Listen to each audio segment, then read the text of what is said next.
Hello. Welcome to another episode of Daily Wisdom Words. I am your co-host, Rini O'Day.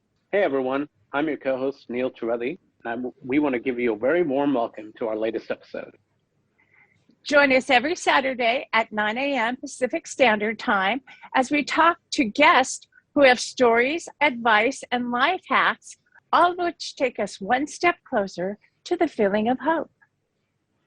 It's an absolute pleasure today to welcome a hypnotherapist all the way from Bali. We have Stephanie Sargent. Wow. Hi, Stephanie.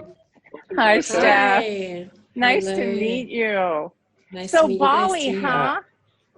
huh? Yes. Our audience may be a little confused that we're all kind of in the dark, but it's 5 o'clock in California, so it's getting dark here because of daylight savings. And then Neil is 7 o'clock in Dallas.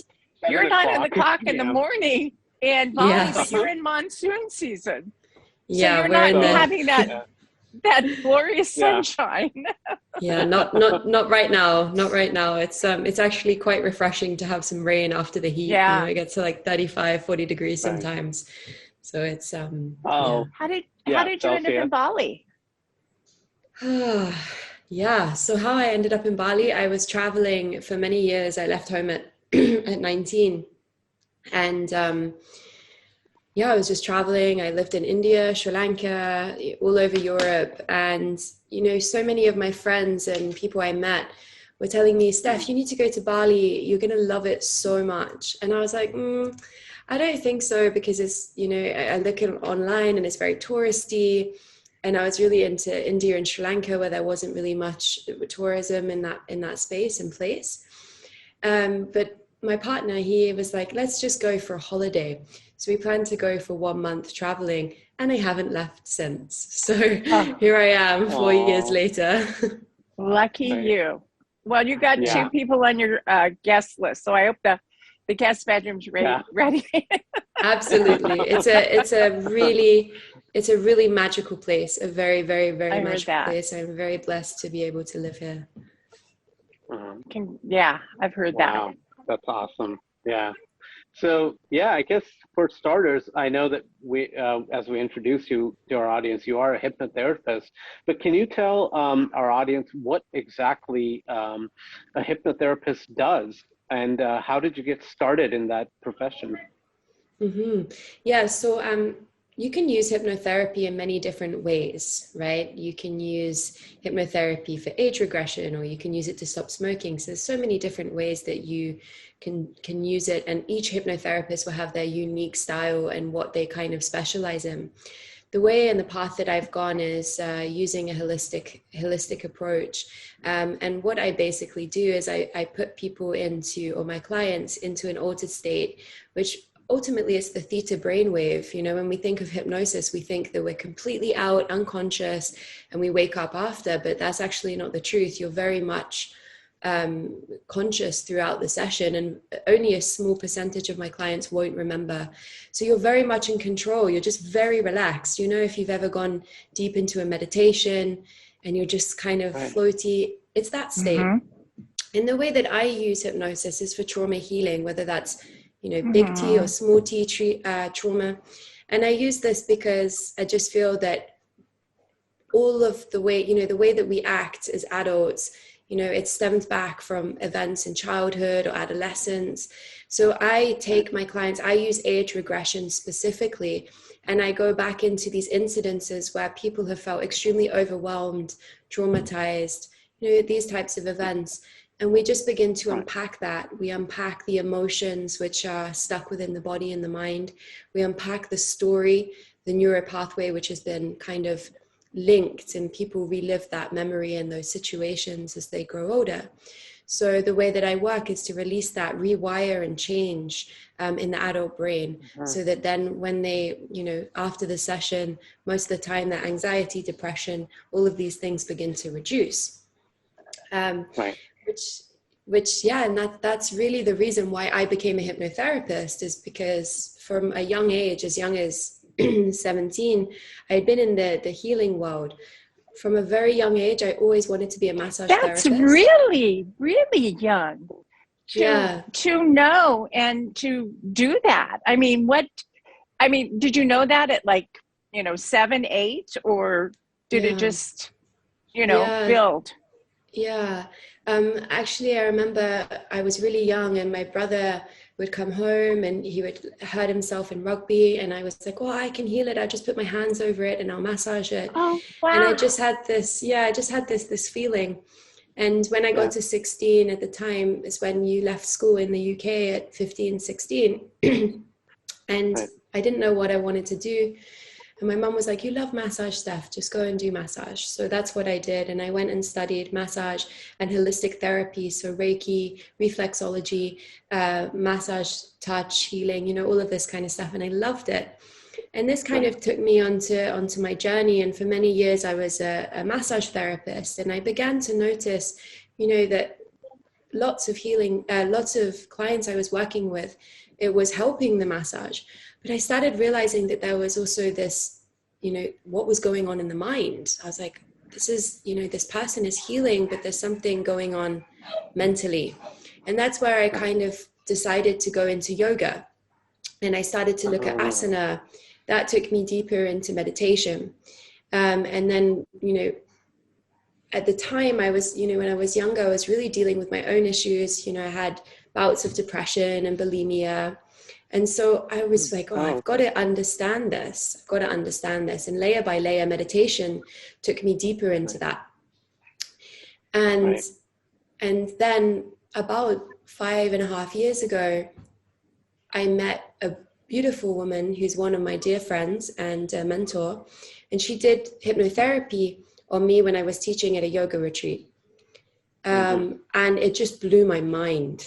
It just really blew my mind what she did. And we went into, all of these events and my true feelings. And I was like, oh, wow. I had tried, lots of different talk therapies and it just didn't seem to help me unlock what was happening at a subconscious level.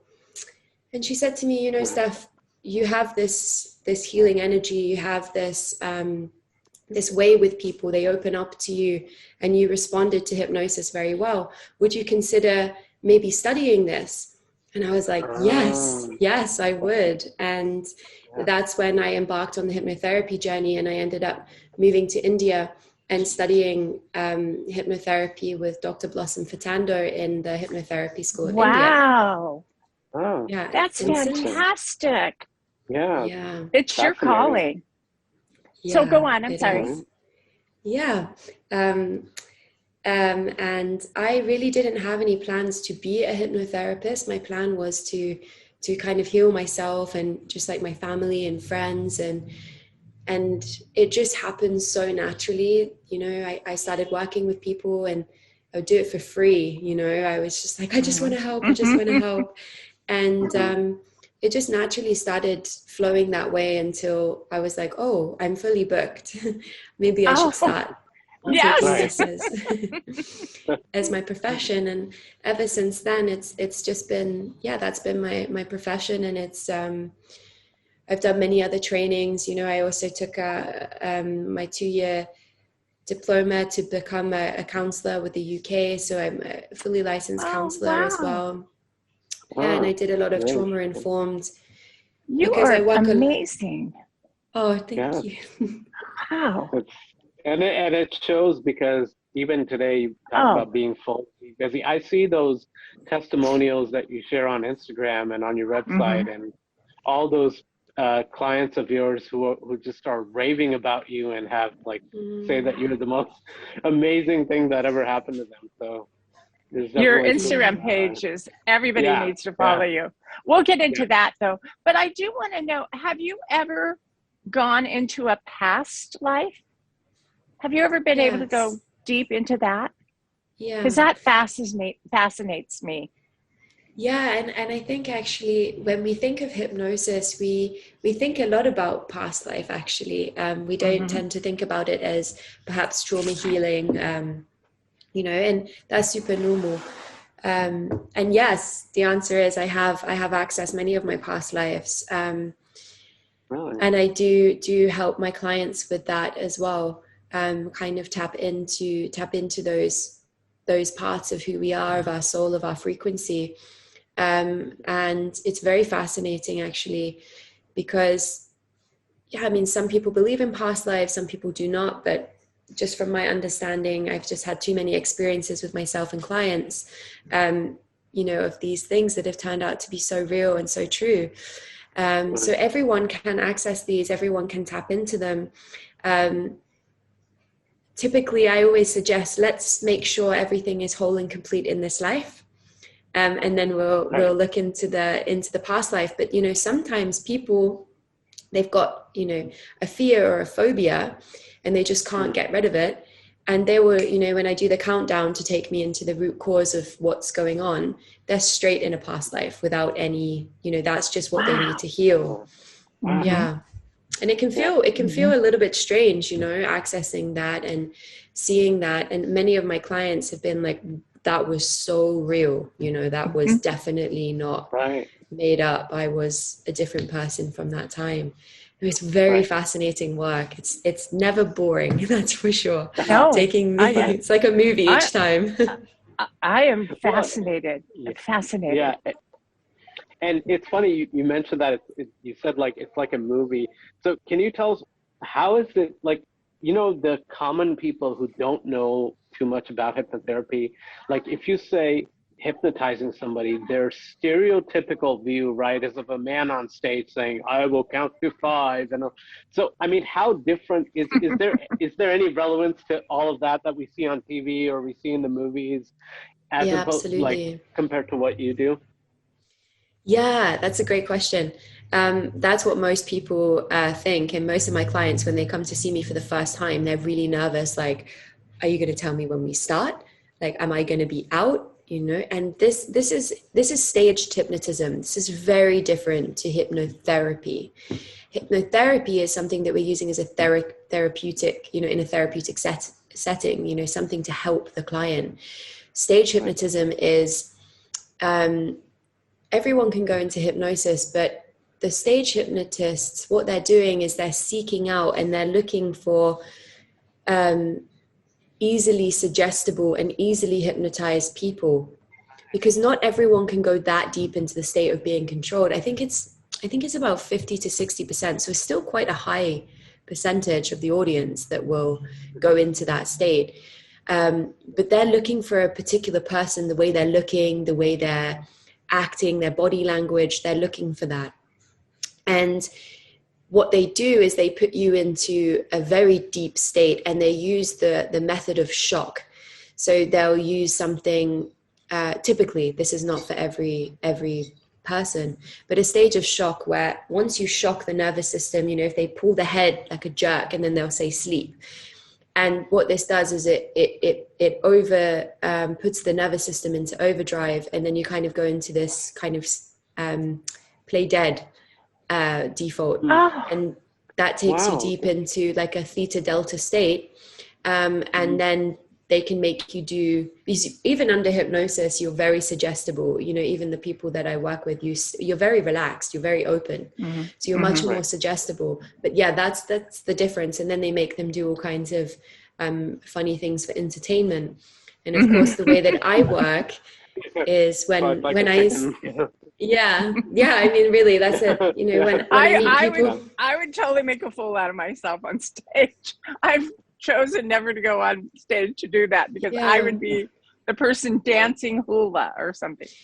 Yeah, and to be honest, it really upsets me, because I think that it can really traumatize people to go into those levels. And I've actually worked with dear clients of mine that have been extremely traumatized by those events.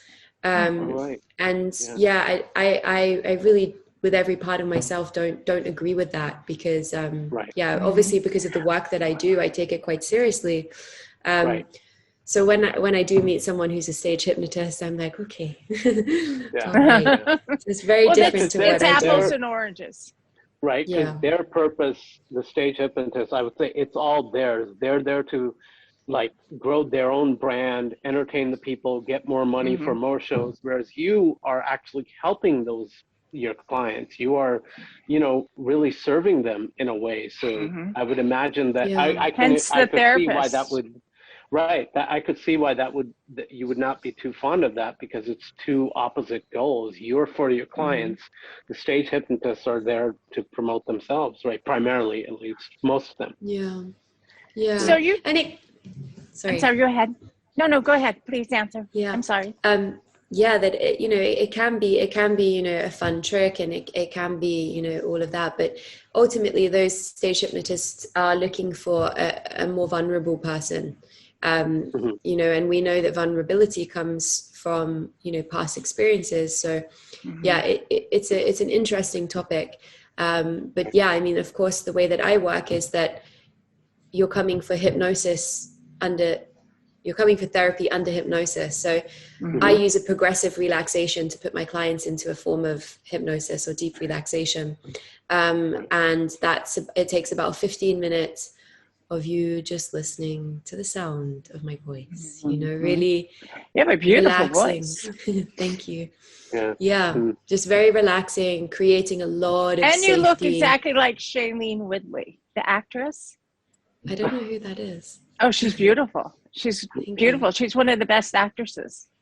Okay, thank you so much. You mentioned about, you know, the stage hypnotists, they always get suggestive people. What I wanted to ask is it true what they say that nobody can be hypnotized against their will, even if sometimes they come in and you mentioned now 50 to 60% is probably a good number, is suggested by you, but is that the overall picture, that there are just some people who just may not be able to be hypnotized, or is it possible for everybody? Yeah, you have to be willing, right? So if I get a wife who's forcing her husband to have a hypnotherapy session because she thinks it will help him, but he doesn't want to do it, it's probably going to be very difficult, unless we build that trust and he wants to do it. Yeah, everyone has to be willing to go into that space. Everyone can be hypnotized. There are a very small percentage, which I think I've had maybe one session or one client that was just, you know, not able to go into any form. And it was, you know, we just look at it as the way I look at it anyway, as being trauma informed, is there's just so many walls, so many layers. I'm not safe with this person to go into my past and my feelings. It's totally understandable. And I would then send him to see someone to do energy work, you know, begin to break down and feel safe within his body. And then later on, we would then do the work, and then it worked. So that's just because that's approach. what we are. We are energy. That's Absolutely. what we are. We are energy, you know? So if you're resistant to that, I can understand them not being able to go into that way.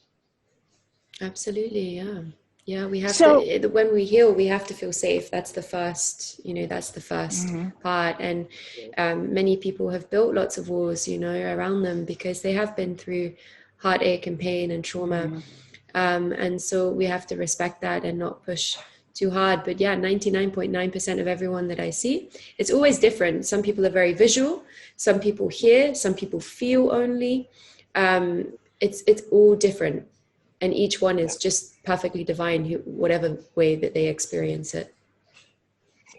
So you talked about, you know, learning the hypnotherapy from a great teacher in India, and then you then you went and studied therapy in Britain, correct? Yes. So I did my first 2 trainings in India with Dr. Blossom Fatando, and then I did a 2-year, it was actually online, and because of there was half of COVID within that. But before I did that, I did my trauma informed counseling as well, and then I did the 2 years to online with BSEP, which is the British Counseling and Psychology Association. Oh, okay. So I'm all for, I think, okay, so I don't know. I've been to a therapist, and sometimes it's really hard to, you know, open up and say what's on your mind. So I'm thinking hypnotherapy, because you're so relaxed and so calm. Do you find that your patients are more open to talking about the trauma? Yeah. And this is what tends to happen. Is let's just take an an example is someone comes in to see me, they have chronic anxiety or depression or both. And, you know, you'll ask and you'll speak consciously, like as we are now, you know, how are you feeling? All of these things. Where I ask the questions, you know, what happened to you? Anything that you remember? How was your relationship with your parents? You know, there's very standard therapeutic questions. And most of the time, they'll be able to remain very calm, tell the story, and not really have an emotion attached to it. Mm-hmm. As soon as you go into hypnosis, and this is pretty much everyone, and you go back into the story under hypnosis, the emotion will come because we're safe to feel. And this is what maybe the way that I work with hypnotherapy a little bit differently is really working with emotions, because I believe that every single decision, action, partner that we choose, that we do, that we make is from a feeling, you know. Right. We're always, especially in the West, very always thinking, what do I want? What do I think that I want? Yeah. And in doing that, we completely miss our feelings, which is an energy within the body. So once we can go into that, and then suddenly, you know, this person thought that they had dealt with their relationship with their mom or their dad, but actually there's still a lot of anger, there's still a lot of resentment or pain or hurting. And my job is to help clear that out. And that's by venting and feeling. And we can spend sometimes 20 minutes to an hour of just really going deep into the emotions that we have suppressed and repressed for many, many years. So it's always very interesting to watch how, and at a conscious level, we feel or look so unaffected. But what's going on unconsciously in the subconscious is a lot of different emotions. And they're the ones which are dictating their mood, their decisions, their life. Wow. Right. Wow. That's Sign me up. Wow. Of course. Seriously. Yeah. So you mentioned you just get, as an example, you listed like anxiety, depression. What are some of the most common issues that people come to you for? Yeah, actually, over definitely the last 4 years, in the first 2 years, I took anyone and everyone, you know, to get my experience. And I'm so happy that I did that. And I really have worked with smoking, drug addiction, alcohol. I've worked with depression, anxiety, bipolar, fears, phobias, you know, small fears and phobias is someone being afraid of bananas or, you know, the very, you know, That's my niece. That is so funny. My niece is afraid of bananas. It's a real thing. Lots of people have this. Yeah. So then take down her number and send your name. I know, right? I'm gonna give her your number. Yeah, for sure. I'm sorry for interrupting. No worries. Really, it's just so many different things. You know, we all have something, right? We all have something. Absolutely. Yeah, absolutely. We all do have something. And I find that the clients that I work with, hypnotherapy is usually like the last resort. You know, they've gone to therapy, it hasn't worked. Wow. They've got, you know, all of these different things. And you know, hypnotherapy is just another tool. You know, I'm not saying it's the final and the best thing, and, you know, but it is something that takes you just that much deeper. And it does seem to have, you know, I've worked with older, you know, one of the oldest clients I've ever worked with is 75. And he just had a fear of everything, you know, fear of everything, and because he just repressed everything so deeply and tucked it all away. And you know, he had been going for years to therapists, but really all he needed was to go into that root cause, and that's what we call in hypnosis the root cause of our issues. You know, the first time it impacted us so, and created that blueprint of how we operate in the world. He had to go into that and do inner child work, which is a huge part of hypnotherapy. Do that inner child work and create that inner child to be safe and wholesome and protected. And then, you know, all of this fear began to reduce, and he was able to do the things that he loved again. So Yeah, it's really fascinating how much we can endure and how much we hold in our body so tightly packed in our mind that we need to protect that. But when we have the opportunity to, allow all our shadows and our pain to come out, how much we, get to know ourselves and how much we can amplify and live a happier, healthier life. Yeah. Well, yeah, absolutely. Yeah. So, and that relates to something, can we touch on a couple of posts that you posted on your Instagram? And I thought we'd go over them to kind of, by the way, I'm sorry, Neil. I have to say that the post were you in front of the waterfall. Oh my gosh, that made me so jealous. Bali, you're in Bali and you're standing in front of the waterfall, and I'm like, this woman is living paradise. This is like, I want your life. Okay, sorry. You can definitely come for a holiday whenever you need. Thank you. Right. I'm sorry, Neil. No, that was great. I agree. I mean, it does seem like a really beautiful place. Your Instagram rocks. And mine is of my dogs. But well, yeah, there you go, right? Common theme there.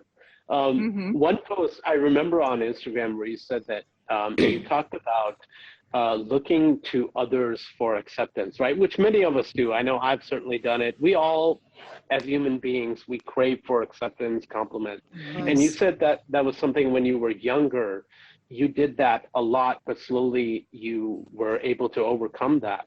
So can you talk a little bit briefly about how and when were you able to overcome that feeling? Yeah, and I think that, started so young. If we talk about it properly, it of course goes back to my childhood, moving schools a lot and not really creating a solid foundation with friends. And, as a young child, I was bullied quite a lot, singled out.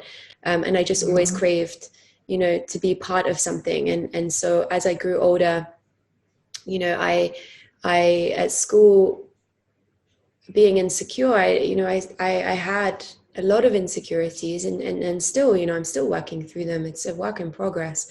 And yeah, I just was always like, I need to be accepted and then I will feel good.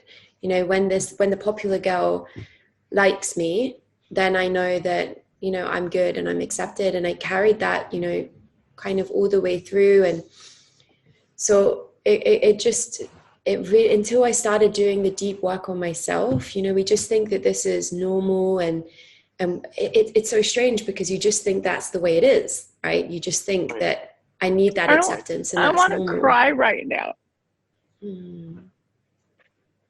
Yeah. But you're so right, because it's like I said earlier, it is, and especially when we're younger, right? We're so impressionable, and it is so normal to want to fit in, right? And want people to take us in, acceptance. And sometimes people go through absurd lengths to try to achieve that. Like they'll change their looks, they'll change their personality, they'll put on as many masks as they need to. And it is sad, but unfortunately true. Yeah, we all do it to some degree, and then when I got to my mid-teens, early 20s is when I really kind of, became so obsessed with my body. I thought that was the only way of acceptance, and that's when I became, borderline anorexic to bulimia. And I carried that idea for so many years, that I have to be a certain way and then I'll be accepted. And it goes so deep. And until I really got to know these parts of who I am, and that this was all insecurity, is when I could start to realize, okay, first of all, I need to fill up my own cup. I need to truly, love who I am. And that's hard. That's actually hard. It is. To really love every part of your body, of your thoughts, of your past, and the mistakes that you've made, and the wrongs that you've done, and the things that people have done to you, to truly forgive yourself and begin to love that. And that really is still a a work in progress, you know. For me, and I still notice patterns, you know. I've definitely overcome needing to please everyone. That is, you know, that's a trauma response. It's called fawning. And typically we go into fight, flight, and lots of people forget about fawning, and that's people pleasing. And it's a form of manipulation. You know, if we think everyone loves us and likes us, and we sacrifice our authenticity, then we're in control and everyone will love us and we won't get hurt. That's what I did. So I broke away my authenticity in order to just be liked and loved. And of course, then you build resentment. Like, why is that person not honoring me? And it all kind of piles up. And, you know, even recently I came up against that situation, and I realized with a certain person that I was doing that again. And I was like, oh my God, this pattern, it's come back. You know, 10 years later, it's still there. And I had to really go, okay, let me do the shadow work. Let me go back in and feel this and do that little bit of inner child work and bring myself back into my present and my groundedness and all of the work that I've done. And sometimes we need to do that, right? Because these habits, they're so very deeply ingrained. They're an integral part of who we are. And sometimes they do come creeping back a little bit. And then we just have to sit with it and do the work again. I really resented my mom for a few years. You know, I was like, it's your fault that I've been suffering. It's your fault. And it took me a lot of work, you know, to realize that what she did and her decisions were purely from a space of motherly love, and that she just wanted to protect me and stop me from hurting. And in that, you know, and I could start to see from her perspective, you know, I went into her body under hypnosis, and I felt the pain that she went through. And this gave me the compassion that nothing is personal. Like, you didn't do anything on purpose. And that forgiveness, that for yourself, right? And slowly, when she does that inner work, you will be able to repair that relationship at some point. It just needs a little time and space. Thank you. Yeah, that space is what needs to happen. One thing that everybody individually, right, has to play their part in their growth mentally and psychologically, right? It's not, it can never just be, oh, I see a therapist, so I'll be fine. I noticed that you also mentioned that to a client who left a testimonial on Instagram. You said that it's not just therapy, it's also you doing your part. So it's you too. It's a little bit of my help, a little bit of you. So can you suggest a few tips or life hacks that, in addition to your clients that come to you and seek therapy, what else can they do while they're doing that to supplement, like as far as, you know, staying positive, or, you know, as you said, it's a work in progress, to keep that progress going? What are some of the things they can do, like away from you, after or before, you know, each session with you or any other hypnotherapist? Yeah, that's a good question. I think that first of all, we have to find the right therapist. We have to find the right hypnotherapist, counselor, whatever that is, because that relationship between client and hypnotherapist or therapist is really important. And quite often, if we don't get the right person, you know, healing doesn't really occur. So first of all, finding really the right therapist that will help you understand that it's you doing the work, and the therapist is simply a guide and will help you to a point. And that's when it's really important to know that you want to get better, know that you want to heal. And first of all, just taking that responsibility that I can't put this on anyone else. I can ask for support, I can ask for help, but ultimately I'm willing and ready to go into this. You know, lots of people are forced into therapy, and that can cause, you know, sometimes it helps, and sometimes it's like, you know, I worked with an alcoholic whose family pushed him every time to go into therapy. And it wasn't until 7 years later when he was like, no, now I want to do the work. And then he healed. And he quit alcohol. So first of all, establishing that baseline and that real connection, because I know that I went from therapist to therapist and therapist. And then when I found Shika, I found my first therapist where I was like, she gets me, she understands me, and I can feel safe, then I started to really trust myself and other people. Once you've been through therapy, it is good to be a little bit regular, and what I think it takes is consistency, that consistency of, I don't want to show up at therapy today. I'm annoyed. I've had a bad day. I've had an argument. I don't want to go. Right. And you just show up anyway, and you do it, and you get there, and those are the days you need to go. Absolutely. Yeah. Absolutely. Yeah.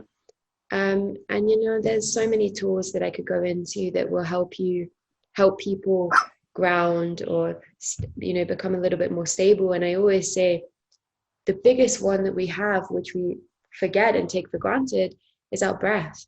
Our breath is really the most powerful healing tool. I was going to ask you about that. Yeah. So I'm so glad you brought it up. Yeah. Because, the way that we breathe, it's monitoring our nervous system, which is then governing our hormones. And most of the time when we're going through a big emotion, which we're not even aware of subconsciously or consciously, if we're having a panic attack, is we're actually breathing. Think about how you're breathing right now. Are you breathing down into your belly? Are you breathing into your throat, into your chest? And when we actually can learn to breathe, it's a tool which is completely free. We don't have to do anything, go anywhere. We just begin to breathe. And that in itself is going to change, like a physical change, which will then change mentally. So that's really the biggest thing that I say to my clients is, breathe. And, we don't have to think positively all the time. We don't have to try and change. Simply be with whatever comes up. Feel whatever feeling comes up. And we're so scared of painful emotions, anger and rage and crying and being sad and guilt and shame. It's like we feel it and we're like, oh, I got to get away from that. Oh, that's, I'm going to go for a walk. I don't want to feel that emotion. And it's the same with physical pain. If you touch something that's burning, you pull away. But the same was what we do with an emotion. But actually what the gift is to be like, whoa, okay, I'm super triggered right now. I feel really ashamed. I feel really upset. And I think what starts with emotional intelligence, which most of us don't teach children, okay, sit with that shame. Let's feel it. Let's feel that shame. Where is it in your body? Where are you feeling that shame? It's in my chest and it's tight and I feel like I'm going to cry. Okay, cry. Let's feel that. Let's feel that shame. Yeah. And typically that as energy does, it moves out when we give it a name, when we give it giving it the energy and the respect that emotion deserves, because it's a part of you. It's not going to go away if you push it down. And when we have all of these emotions, this is what causes disease in the body. When we're looking at people who have got autoimmune diseases, cancer, or even asthma, what emotion are they suppressing and repressing? There is I've had asthma all my life. I have autoimmune diseases. And in my way, this is just the way that I think, because I really respect Western medicine and Western psychology, but I also really believe that in Ayurveda, they say that every dis-ease begins within the mind. It's a thought. A thought generates an emotion, and an emotion, if not released, is manifested within the physical body. Right. So the more that we allow our emotions to come up and be like, you know what? I'm really angry. When I'm really angry and I feel that rage, I'm just like, it's here. I'm going to go scream into a pillow until it's out. I don't hold that in me, because I know that in 3 years, or I'm going to get sick, and something that I struggle with when I'm repressing my truth, when I know that I'm repressing my expression, because that's something that it is something from my past, especially, that I hold my truth in and I don't fully speak it to make, other people feel more comfortable. I get sick. I always get a cold. And that's my body's way of saying, hey, there's a lot of emotion in you and you're not releasing it.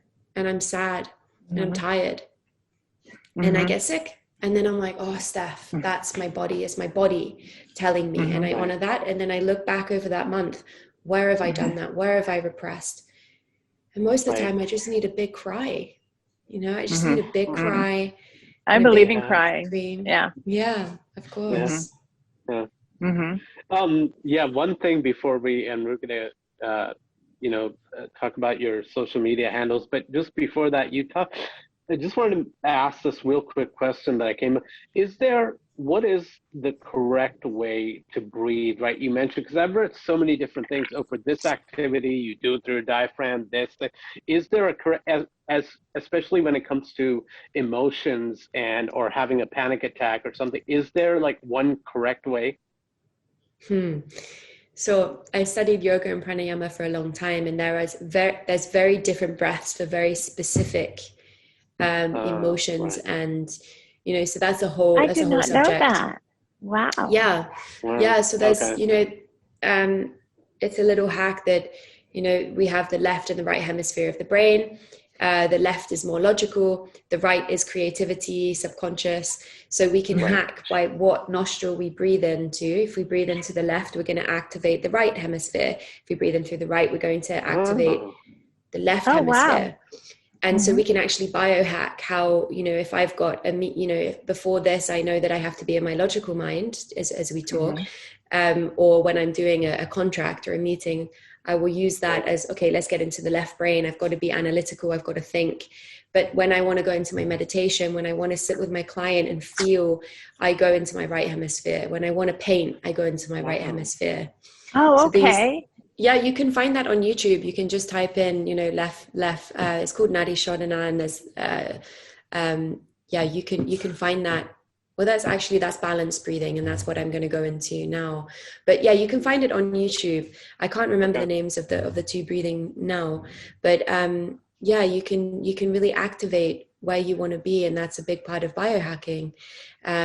When we want to feel our emotions, we're taught from a young age actually to be in our left brain. From 4 years old, we get put in a uniform in the UK, and we go to school, and we have 6 lessons a day, and we start ABC, and we're taught to move out of our creativity, and we're taught to go into our left brain.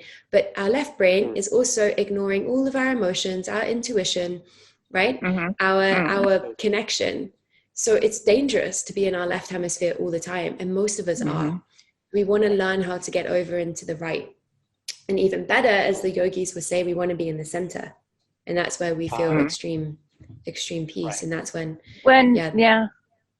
my kids were younger and in school, I tried to get them to have the kids do 15 minutes of yoga in the morning, just so that they could, learn to breathe, learn to not bully or, whatever, emotion that they had, because they go into class and they're so wound up, but we need to bring that down. So I tried to get it in, but now they're doing it.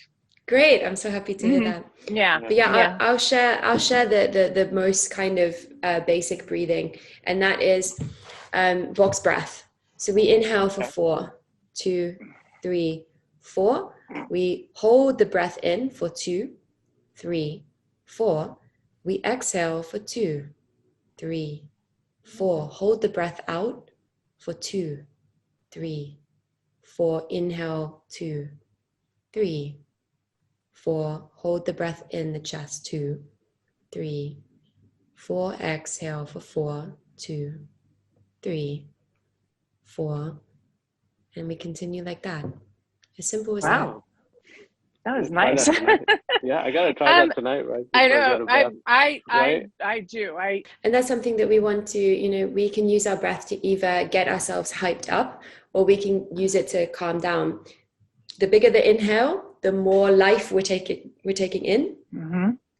And the longer the exhale, the more we calm down. So if someone who has depression, I would say maybe work on, bringing things up a little bit, breathe in for a little bit longer, and then a calmer exhale. If someone's got anxiety, we want to take a short breath in slowly, and then a long 8 breath out. So these little things, but honestly, the box breath is super safe for everyone.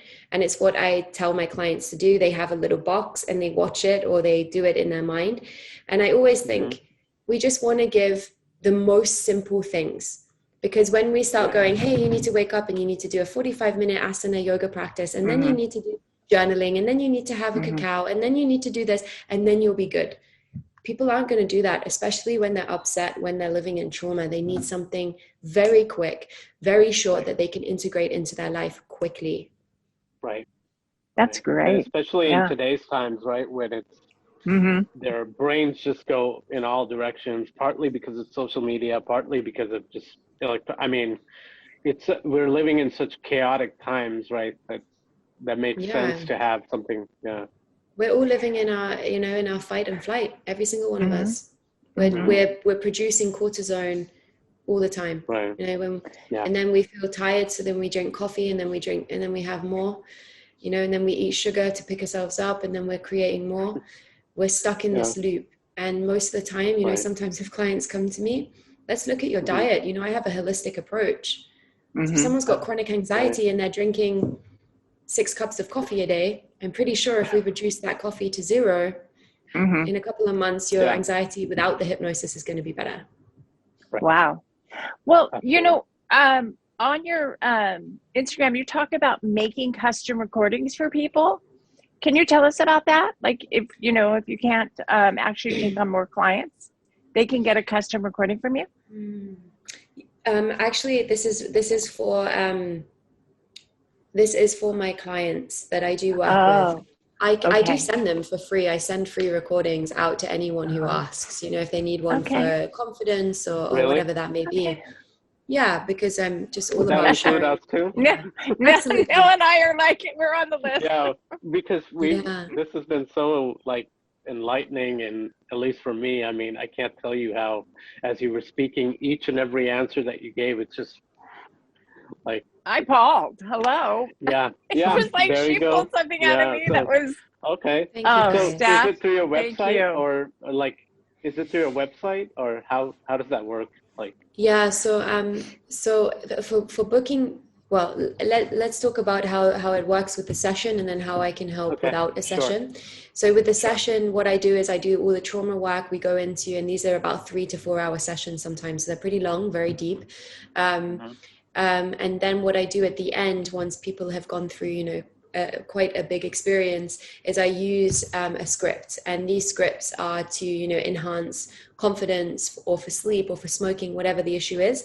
And I will record that on my phone and get my lovely assistant to put some nice music over it, and then send it. So it's not high quality, in a studio recording. This is just personalized, that what I do, so that person has their name, and they can feel that connection, and then they'll listen to that for 60 days after the session. So it goes deep into the subconscious. The only way that we can change the subconscious programming is by going into theta state and changing what we do in hypnosis, changing the memory, and doing something over and over and over and over and over again. So if we do both of them, we get a much higher chance that person's going to get better. So that's what I do with those clients. And then, if people message me and, they have something going on and I don't have time to see them, I can send them a recording. However, there are so many amazing ones recorded on YouTube as well. But yeah, I do have a few recordings, which I do send out. And also on my website,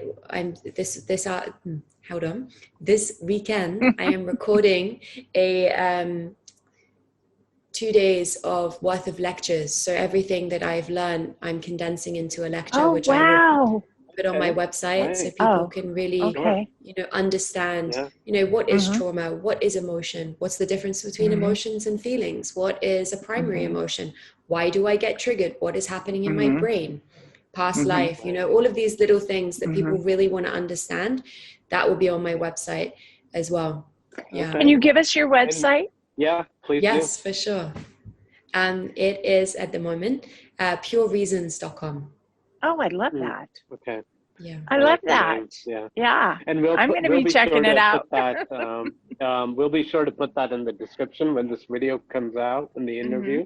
So we'll put that in. And also, can you tell people your Instagram handle? Yeah, it is staff.hypnotherapy. Perfect. Steph, you are amazing. Really, Yeah. just like, Thank you.